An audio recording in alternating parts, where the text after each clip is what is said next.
Welcome to December's season updates. There are quite a few things we need to quickly cover. I'm going to touch on cordon shaving. We'll talk a little bit about fruit development in general and then disease control. But particularly, we're probably going to spend most of our time just looking at the control of Queensland fruit fly, and what we need to do about that.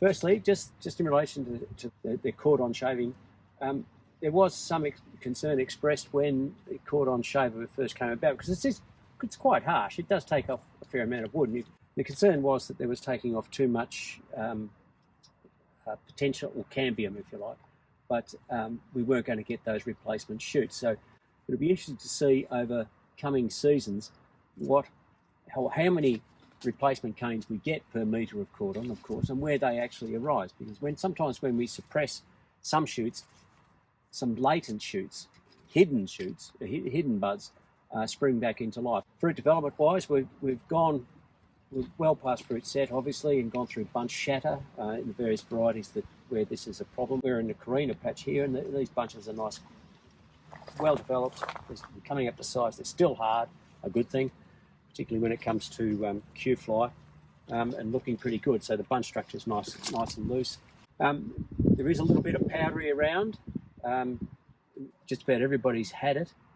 Just about every vineyard's had it, but just how severe it's going to get from here on is the issue. Okay, what we've got here is a mat cup hanging underneath the canopy. Mat cups, as we've probably pointed out a few times, male annihilation treatment or technique. And the idea is that it's got a female pheromone in there, so the males think there's a female who's wanting to mate with them. They front up to these things and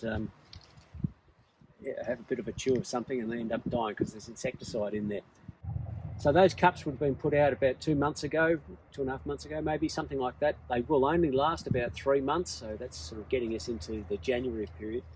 Now's the time to be really looking for what the numbers are and baiting accordingly, particularly around areas where there was lots of evidence of fruit fly last season. So that's a good spot to start.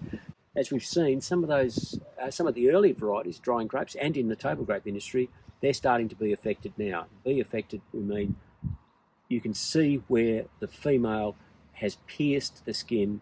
There'll be a little black mark, and depending on how long they've been in there, if you crack that berry open, you'll find that there's probably going to be maggots in there.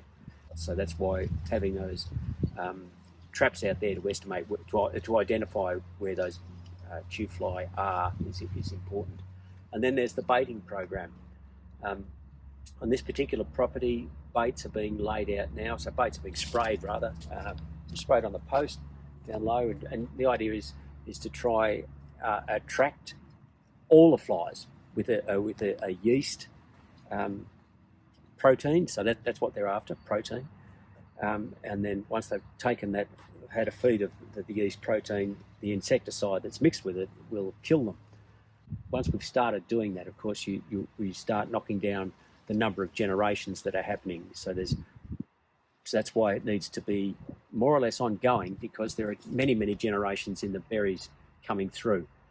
So it's not just I'll do it once this season. It's a commitment all the way through.